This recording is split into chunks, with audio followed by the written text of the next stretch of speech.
Student हम Fehling test पढ़ रहे थे। तो फेलिंग जो टेस्ट होता है वो एल्डिहाइड देते हैं, कीटोन नहीं देते हैं। फेलिंग जो अभिकर्मक होता है रीजेंट, वो उसमें दो सॉल्यूशन होते हैं, सॉल्यूशन ए और सॉल्यूशन बी। सॉल्यूशन ए क्या होता है? Copper sulphate. और सॉल्यूशन बी में क्या होता है? Sodium potassium tartrate. सॉल्यूशन ए किसका होता है? कॉपर सल्फेट का। और सॉल्यूशन बी किसका होता है? सोडियम पोटेशियम टार्ट्रेट का। तो अब हम लेते हैं यहाँ पर एक एल्डिहाइड, और ये जो फेलिंग रीजेंट है, यहाँ से हमें ये Cu+2 मिल जाता है। तो एल्डिहाइड लिया और हमने इसकी अभिक्रिया किससे करा दी? फेलिंग टेस्ट से। किससे करा दी? Fehling test. ये फेलिंग रीजेंट है, ये फेलिंग रीजेंट है, और ये क्षारीय माध्यम ले लिया। तो हमारा क्या बनता है? ये बनता है, इसका नाम क्या है? ये क्या है हमारा?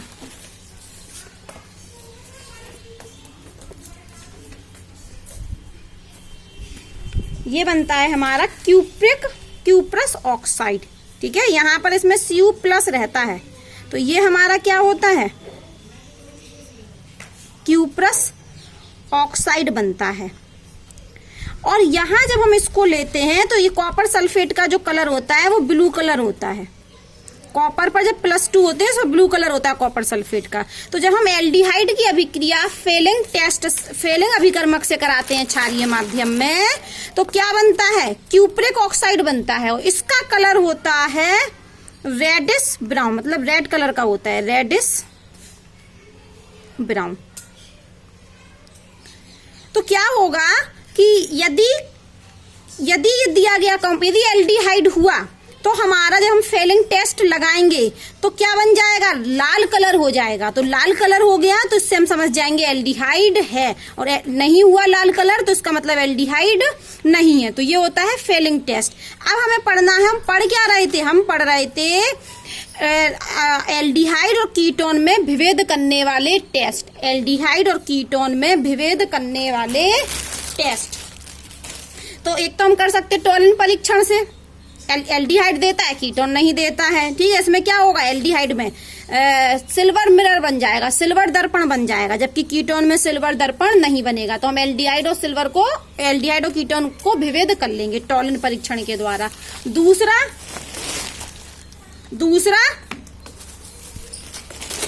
था हमारा फेलिंग टेस्ट। दूसरा क्या था हमारा? Fehling test. इसमें क्या होगा? यहाँ पर रेडिश कलर आ जाएगा, तो एल्डिहाइड है, अन्यथा एल्डिहाइड नहीं है। ठीक है, तो एल्डिहाइड और कीटोन में हम इस तरीके से विभेद कर सकते हैं, जबकि एल्डिहाइड और कीटोन दोनों में कार्बोनिल ग्रुप होता है। लेकिन इसमें हम फेलिंग टेस्ट, टॉलन टेस्ट और हेलोफॉर्म से हम एल्डिहाइड और कीटोन में विभेद कर सकते हैं। दोबारा सुन लीजिए, टॉलन टेस्ट से, फेलिंग टेस्ट से और हेलोफॉर्म टेस्ट से हम एल्डिहाइड और कीटोन में विभेद मतलब अंतर कर सकते हैं, एल्डिहाइड और कीटोन की पहचान कर सकते हैं अलग अलग। तो आज हमें पढ़ना है हेलोफॉर्म टेस्ट। कौन सा टेस्ट?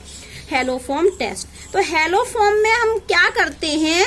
ये ऐसे कीटोन देते हैं। हेलोफॉर्म टेस्ट कौन देता है? ऐसे कीटोन देते हैं जिसमें कम से कम एक मेथिल ग्रुप हो, यहाँ पर मतलब ये ग्रुप हो, ये पूरा ग्रुप हो, जिसमें ये पूरा ग्रुप जिस कंपाउंड में होगा वो हेलोफॉर्म टेस्ट देता है, ये पूरा ग्रुप। इस पूरे ग्रुप को हम कैसे बोल सकते हैं कि कीटोन, ये C++ हो, कीटोन हो या कार्बोनिल ग्रुप, और कीटोन में क्या हो? एक कम से कम मेथिल ग्रुप हो। ठीक है, मान लो यहाँ CS2 होता, मान लो, तब नहीं देता। ये पूरा ग्रुप होना चाहिए, CS3 होना चाहिए यहाँ पर।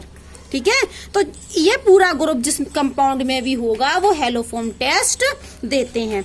और हेलोफॉर्म टेस्ट में हम क्या करते हैं? ले लेते हैं कोई एक एल्डिहाइड, अपना कीटोन ले लेते हैं R। एल्डिहाइड तो देते नहीं है, कीटोन देते हैं। ये लिया हमने, और यहां पर हम क्या करते हैं? हेलोजन लेते हैं और दूसरा लेते हैं हम NaOH। कीटोन लिया, कीटोन की अभिक्रिया हेलोजन और NaOH से करा दी। जो हम हेलोजन लेते हैं उसके कितने मोल लेते हैं? 3 मोल। और जो NaOH लेते हैं उसके लेते हैं हम 4 मोल। अभी हम रिएक्शन और पूरी लिख के बता देंगे। और यहाँ पर लेते हैं हम 1 ही मोल। इसका कितना लेते हैं? 1 मोल। तो क्या होता है कि ये जो मैथिल ग्रुप था, जो भी मैथिल ग्रुप होगा वो मैथिल समूह हेलो फॉर्म में बदल जाता है। मैथिल समूह किसमें बदल जाता है? हेलो फॉर्म में बदल जाता है। ये वाला जो मैथिल समूह है ये किसमें बदल जाएगा? हेलो फॉर्म में बदल जाता है। नियम सुन लो, हेलो फॉर्म टेस्ट में होता क्या है? ये ग्रुप जिस कंपाउंड में होगा, मतलब कीटोन से CH3 जुड़ा हो, चाहे इस तरफ जुड़ा हो चाहे इस तरफ जुड़ा हो, उससे मतलब नहीं है। ये ग्रुप जहां होगा वो हेलो फॉर्म टेस्ट देते हैं। और हेलो फॉर्म में होता क्या है? वही मैथिल ग्रुप, जो मैथिल ग्रुप होना चाहिए, वही मैथिल ग्रुप हेलो फॉर्म में बदल जाता है। इसको बोलते हैं हम हेलो फॉर्म। ये क्या है? मैथिल ग्रुप। ये क्या है? मैथिल समूह। और मैथिल समूह किसमें बदल गया? हेलो फॉर्म में बदल गया। तो इस अभिक्रिया में यही होता है, ये जो मैथिल समूह होता है ये बदल जाता है हेलो फॉर्म में। हमने हेलो फॉर्म में बदल दिया। और यहाँ पर इसका क्या बन जाएगा?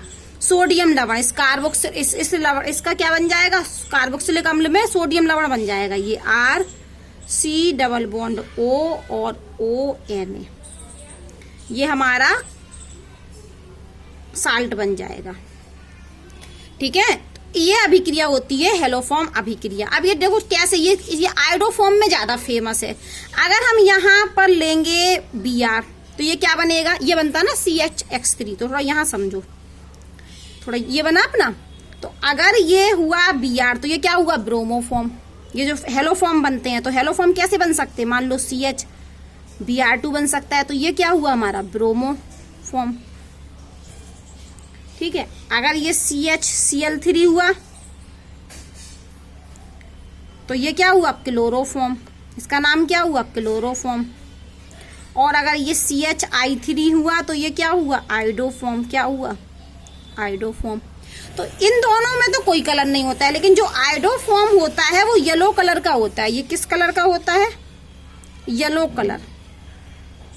ये हमारा किस कलर का होता है? Yellow colour. तो यदि इसीलिए इस टेस्ट को हम आयोडोफॉर्म के नाम से भी जानते हैं, आयोडोफॉर्म टेस्ट। क्योंकि जैसे ही आयोडोफॉर्म बनेगा तो यहाँ पर क्या आ जाएगा? येलो कलर, जिससे क्या हो जाएगी? पहचान हो जाएगी कि अपना जो समूह है उसमें कीटोन में एक मैथिल ग्रुप है उपस्थित। ठीक है, ये देख लीजिए, मैथिल कीटोन का हेलो फॉर्म के द्वारा हम ऑक्सीकरण कर रहे हैं। ऐसे कीटोन जिसमें कम से कम एक मैथिल समूह कार्बोनिल कार्बन परमाणु से आबंधित हो। कौन से परमाणु से? Carbonyl carbon. कार्बोनिल कार्बन तो ये है ना C डबल बॉन्ड O वाला, ये वाला कार्बोनिल कार्बन है। और इस कार्बन पर कम से कम एक मैथिल ग्रुप होना चाहिए। और मैथिल इसमें हम क्या करते हैं? सोडियम हाइपोहैलाइड द्वारा संगत कार्बोक्सिलिक अम्ल का सोडियम लवण बनता है। क्या बनता है? सोडियम लवण में ऑक्सीकरण हो जाता है। तो कीटोन का ऑक्सीकरण हो जाता है किसमें? कार्बोक्सिलिक अम्ल में। और जो मैथिल समूह होता है वो हेलो फॉर्म में परिवर्तित हो जाता है। यदि अणु में कार्बन कार्बन द्विकार्बन उपस्थित हो तो वह ऑक्सीकरण द्वारा अप्रभावित रहता है। नीचे उन्होंने ये कहा कि यदि कार्बन कार्बन में द्विकार्बन है, देखो यहाँ कार्बन कार्बन में द्विकार्बन है, तो रिएक्शन कहाँ हुई? केवल यहाँ हुई, कार्बोनिल के बगल वाले मैथिल समूह पर। ये अपरिवर्तित रहेगा। ये पूरा ग्रुप क्या रहेगा? अपरिवर्तित। यहाँ क्या होगा? ये कार्बोनिल ग्रुप है जो, वो अपना काय बदल गया? कार्बोक्सिलिक लवण में। और ये जो मैथिल ग्रुप था यही होनी है रिएक्शन। ये तो ये छुपा, जहां मैंने छुपा दिया, यहाँ कुछ परिवर्तन नहीं होना है इसमें। अभिक्रिया कहाँ होनी है? कार्बोनिल ग्रुप वाले कार्बन पर और उसके मैथिल समूह पर। तो कार्बोनिल ग्रुप काय बदल जाएगा? कार्बोक्सिलिक अम्ल में, मतलब वो भी कौन सा? सोडियम लवण में बदल दिया। सोडियम लवण बन गया। ये C+ON था, ये क्या बन गया? कार्बोक्सिलिक। और जो CH3 था मैथिल ग्रुप था, वो क्या बना लेता है? Hello form. तो मैंने यही तो बोला था कि हेलो फॉर्म अभिक्रिया में जो मैथिल समूह होता है वो हेलो फॉर्म बनाता है। फिर मैंने कहा कि हेलो फॉर्म ब्रोमो फॉर्म भी हो सकता है, क्लोरोफॉर्म भी हो सकता है और आयोडोफॉर्म भी। लेकिन हम इस अभिक्रिया को आयोडोफॉर्म के नाम से भी जानते हैं, क्योंकि आयोडोफॉर्म का क्या होता है? येलो कलर होता है, इनका कोई कलर नहीं होता है। और कौन देते हैं? ऐसे कार्बोनिल ग्रुप देते हैं जिनमें कार्बन पर कम से कम एक मैथिल ग्रुप उपस्थित हो। और मैथिल ग्रुप किसमें बदल जाता है? हेलो फॉर्म में बदल जाता है। और ये जो ग्रुप होता है कार्बोनिल ग्रुप, ये किसमें ऑक्सीकृत हो जाता है? कार्बोक्सिलिक अम्ल में। वो भी कौन से कार्बोक्सिलिक अम्ल में? साल्ट बनाता है, सोडियम लवण बनाता है। ठीक है, अब हम पढ़ने वाले हैं अल्फा हाइड्रोजन के वजह से होने वाली अभिक्रियाएं। ठीक है, अब हम चौथी प्रकार की अभिक्रियाएं पढ़ रहे हैं, रासायनिक अभिक्रियाएं एल्डिहाइड और कीटोन की। किसकी वजह से? अल्फा हाइड्रोजन के कारण होने वाली अभिक्रियाएं क्रिया। हम वो अभिक्रियाएं पढ़ रहे हैं जो किस वजह से हो रही हैं, अल्फा हाइड्रोजन के वजह से हो रही हैं। तो अल्फा हाइड्रोजन आप जानते हो, मान लो हमने यहाँ पर ये लिखा CH3CHO, CH3CHO। तो ये है हमारा ग्रुप, ये क्या है ग्रुप, और इस ग्रुप के बगल वाले कार्बन को क्या कहते हैं, अल्फा कार्बन। ये क्या है, अल्फा कार्बन। और इस कार्बन पर उपस्थित हाइड्रोजन को हम अल्फा हाइड्रोजन कहते हैं। ये बात हम कई बार आपको बता चुके हैं। और बगल में जो कार्बन होगा वो बीटा, और बगल में होगा वो गामा। तो अल्फा कार्बन क्या होता है, समूह के बगल वाला कार्बन। तो अल्फा कार्बन, और उस अल्फा कार्बन पर उपस्थित हाइड्रोजन को हम अल्फा हाइड्रोजन कहते हैं। कितने अल्फा हाइड्रोजन है, 3-3। कितने अल्फा हाइड्रोजन है, 3-3। जैसे हम एक और एग्जाम्पल लेते हैं इसके पहले। एक तो ये हो गया, इससे पहले ये समझो। पहले हमने लिखा HCHO, और हमने कहा यहाँ बताओ कितने अल्फा हाइड्रोजन है। पहले तो ये बताओ हमें यहाँ कितने, इसमें तो कितने थे, अभी हमने CH3CHO में देखे थे कितने अल्फा हाइड्रोजन थे, 3 अल्फा हाइड्रोजन थे। अभी देखे ना, ये 3, ये है ना 3 अल्फा हाइड्रोजन। इसमें कितने हैं, ये तो हमारा ग्रुप है, और ग्रुप के बगल में कोई अल्फा कार्बन ही नहीं है, एक ही कार्बन है ना। तो ये तो कौन सा वाला कार्बन है, ग्रुप, फंक्शनल ग्रुप वाला कार्बन। तो इसके बगल में कोई कार्बन है नहीं, तो अल्फा कार्बन ही नहीं है। तो अल्फा हाइड्रोजन कहाँ से आएगा, अल्फा हाइड्रोजन कहाँ उपस्थित होता है, अल्फा कार्बन पर। इसमें अल्फा कार्बन नहीं है, तो यहाँ पर 0 अल्फा हाइड्रोजन है, मतलब एक भी अल्फा हाइड्रोजन नहीं है, कोई अल्फा हाइड्रोजन नहीं है। ठीक है, हम एक और एग्जाम्पल ले लेते हैं, CH3CH2CHO। इसमें कितने अल्फा हाइड्रोजन है, ये फंक्शनल ग्रुप। इस कार्बन के बगल में कौन सा कार्बन, ये कार्बन। तो ये कार्बन क्या हुआ, अल्फा कार्बन, और ये कार्बन क्या हुआ, बीटा कार्बन। तो अल्फा कार्बन पर कितने हाइड्रोजन, 2। तो यहाँ कितने अल्फा हाइड्रोजन, 2 अल्फा हाइड्रोजन है। तो आप अल्फा हाइड्रोजन निकालना सीख गए। चलो हम एक और एग्जाम्पल लेते हैं। ये पहले हम ये सीख रहे हैं कि अल्फा हाइड्रोजन होता क्या है, उसके बाद पढ़ेंगे अल्फा हाइड्रोजन के कारण होने वाली अभिक्रियाएं। एक चौथा एग्जाम्पल हम और लेते हैं। ये देखिए, ये क्या बना दी मैंने, बेंजीन रिंग, ये CHO। इसमें कितने अल्फा हाइड्रोजन है। अच्छा ये बताओ कि यदि हमारे पास बेंजीन थी, तो बेंजीन में यहाँ पर क्या होता है, CH होता है, एक यहाँ पर इसमें एक भी अल्फा हाइड्रोजन नहीं है। पहले तो हम ये बता दें, नो अल्फा हाइड्रोजन। 0 नहीं लिखना हो तो लिख सकते हो no alpha hydrogen, no alpha hydrogen. हमने कहा कि यहाँ एक भी अल्फा हाइड्रोजन नहीं है। अब समझो कैसे, अगर हम बेंजीन रिंग बनाते हैं तो ये होती है बेंजीन रिंग, ये होती है, इसको हम लिखते क्या है, C6H6। अगर हम इसको थोड़ा खोल के बनाए तो क्या कर दोगे, यहाँ पर CH, ये CH, ये भी CH, ये CH, ये भी CH, ये भी CH। यही तो ऐसा होता है संरचना, ये डबल बॉन्ड, ये डबल बॉन्ड। तो हर कार्बन के पास क्या होता है, एक एक हाइड्रोजन होता है। अब हमने कहा कि इसमें CHO ग्रुप जुड़ गया, तो जब इसमें CHO ग्रुप यदि हम जोड़ दें, मान लो करो, तो हमें ये हाइड्रोजन क्या करना पड़ेगा, हटाना पड़ेगा। तो हमने ये संरचना पूरी बदल दी। हमने कहा कि ये हमारा CHO है, तो ये यहाँ पर क्या हो जाएगा, H5CHO। तो यहाँ पर कोई हाइड्रोजन है नहीं, इसलिए यहाँ ये है फंक्शनल ग्रुप। CHO क्या है, हमारा फंक्शनल ग्रुप। फंक्शनल ग्रुप के बगल में ये कार्बन, तो यहाँ पर कोई हाइड्रोजन नहीं है, कोई हाइड्रोजन नहीं है, इसलिए कोई भी अल्फा हाइड्रोजन नहीं है। तो ये तो हमने पढ़ लिया अल्फा हाइड्रोजन के बारे में। अब हमें पढ़ना क्या था कि अल्फा हाइड्रोजन के वजह से कौन सी अभिक्रियाएं होती हैं। तो होता है हमारा एल्डोल संघनन। कौन सी अभिक्रिया होती है, एल्डोल संघनन। तो एल्डोल संघनन को पढ़ने के पहले हम थोड़ा और पढ़ लेते हैं।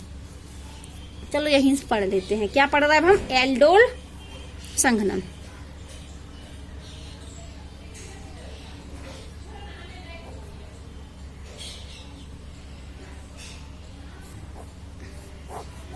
कौन सी अभिक्रिया पढ़ रहे हैं, एल्डोल संघनन। तो एल्डोल संघनन वे एल्डिहाइड और कीट, ध्यान से सुनना, भाषा किताब से लिखेंगे। एल्डोल संघनन वे अभिक्रियाएं देते हैं, एल्डोल संघनन वे एल्डिहाइड और कीटोन देते हैं जिनमें कम से कम क्या हो, एक अल्फा हाइड्रोजन उपस्थित हो। 2 भी हो, 3 भी हो तो चल जाएंगे, लेकिन कम से कम एक अल्फा हाइड्रोजन होना चाहिए। किसमें, एल्डिहाइड और कीटोन में। तो ऐसे एल्डिहाइड और कीटोन जिनमें कम से कम एक अल्फा हाइड्रोजन उपस्थित होता है, वो एल्डिहाइड और कीटोन एल्डोल एल्डोल संघनन अभिक्रियाएं देते हैं। जैसे ये वाला, इसमें ये एल्डोल संघनन देगा, यहाँ लिख देते हैं, ये एल्डोल कंडेंसन देगा, ये देगा। इसमें नो है, इसमें क्या है, नो, तो ये एल्डोल अभिक्रिया नहीं देगा। इसमें 2 हाइड्रोजन है तो ये एल्डोल कंडेंसेशन देगा। और ये देगा, इसमें 9 हाइड्रोजन है, नहीं, ये नहीं देगा, ये एल्डोल कंडेंसेशन नहीं देगा। क्यों नहीं देगा? क्योंकि इसमें अल्फा हाइड्रोजन नहीं है। ये देगा क्योंकि ये इसमें 2 अल्फा हाइड्रोजन है। ये वाला ये भी नहीं देगा क्योंकि इसमें अल्फा हाइड्रोजन नहीं है। ये देगा क्योंकि इसमें 3 अल्फा हाइड्रोजन है। तो एल्डोल संघनन वे एल्डिहाइड और कीटोन देते हैं जिनमें कम से कम एक अल्फा हाइड्रोजन उपस्थित हो। अब जरा अल्फा हाइड्रोजन सुनिए, होते हैं एसिडिक नेचर के, अम्लीय नेचर के होते हैं। अल्फा जो हाइड्रोजन होता है वो किस नेचर का होता है? अम्लीय नेचर का। समझिए आप, यहाँ हमने ये कोई कार्बोनिल ग्रुप बना दिया, ये क्या बना दिया हमने? अपना कार्बोनिल ग्रुप। और ये लिया हमने कार्बोनिल कोई ग्रुप है हमारा, ये लिया हमने सी इसके बगल में, तो ये सी क्या हुआ हमारा? Alpha carbon. और इसमें उपस्थित है हमारा ये हाइड्रोजन माना। यहाँ के 2 बैलेंसी निकाल दी, यहाँ 1 निकाल दी, क्योंकि 1 2 3 4 कार्बन की 4 बैलेंसी होती, तो 1 2 3 4 4 बैलेंसी हो गई। तो ये हमारा क्या है? Alpha carbon. और ये हमारा क्या है? Alpha hydrogen. तो ये अल्फा जो हाइड्रोजन होता है ये किस नेचर का होता है? एसिडिक नेचर का होता है। किस नेचर का होता है? एसिडिक नेचर, मतलब अम्लीय नेचर का होता है। अम्लीय मतलब H+ के रूप में बाहर निकल जाता है। तो होता क्या है कि ये H+ के रूप में बाहर निकलेगा। ये H+ के रूप में क्या होगा? बाहर निकलेगा।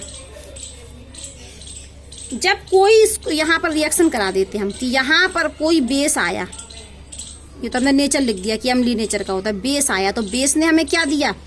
बेस ने हमें OH- दिया। बेस हमें क्या देते हैं? OH-। और ये बेस कहाँ आक्रमण कर देगा? इस H पर। तो ये H+ के रूप में अपने दोनों इलेक्ट्रॉनों को छोड़ के H+ के रूप में बाहर निकल जाएगा। और H+ के रूप में बाहर निकलता है तभी इसको हम कहते हैं कि एसिडिक नेचर है। और ये बंद के इलेक्ट्रॉनों को छोड़ दिया, इसने H+ के रूप में बाहर निकल गया। तो ये बंद के इलेक्ट्रॉन कहाँ शिफ्ट होंगे? इस कार्बन पर। और ये इस कार्बन पे शिफ्ट होंगे तो यहाँ से जो ये इस कार्बन पर शिफ्ट हुई अभी सिर्फ, तो क्या बनेगा? देखते हैं हम इधर क्या बनेगा। ये तो रहेगा C डबल बॉन्ड O और ये बैलेंसी और ये C। देखो ये तो हमने जैसे का तैसे रहने दिया। और ये कार्बन पर क्या होगा? इस डबल बॉन्ड के इलेक्ट्रॉन आ गए तो क्या लग गया इस पर? माइनस। और यहां से ये हमने निकाल दी इसकी 2 बैलेंसी। ठीक है, अब इसको बोलते हैं हम कार्बन एनायन। ये क्या बन गया हमारा? इसका नाम है कार्बे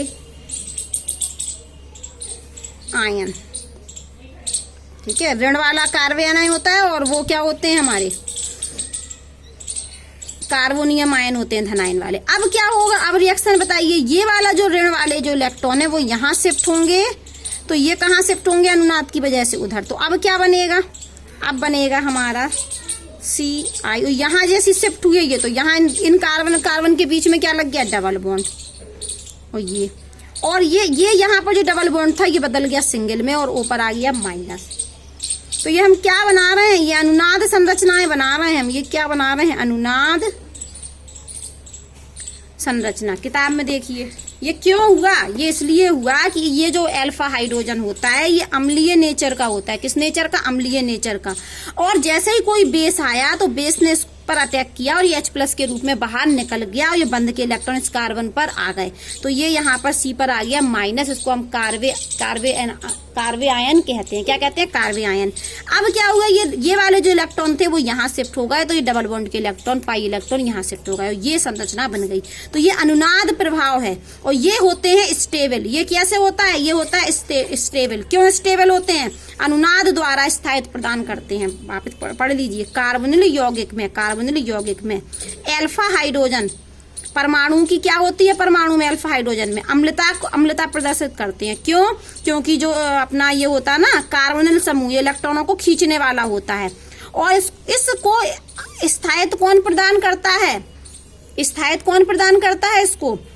अनुनाद के कारण। तो ये है स्थायी। तो अब हम इसी की वजह से पढ़ने वाले हैं अभिक्रिया, ऐसी अभिक्रिया जो अल्फा हाइड्रोजन की वजह से होती है, जिसको हम एल्डोल संघनन के नाम से जानते हैं। और ये क्यों प्रदर्शित करता है अल्फा हाइड्रोजन? क्योंकि अल्फा हाइड्रोजन होता है अम्लीय नेचर का, इसलिए एल्डोल संघनन अभिक्रियाएं देता है अल्फा हाइड्रोजन। ठीक है।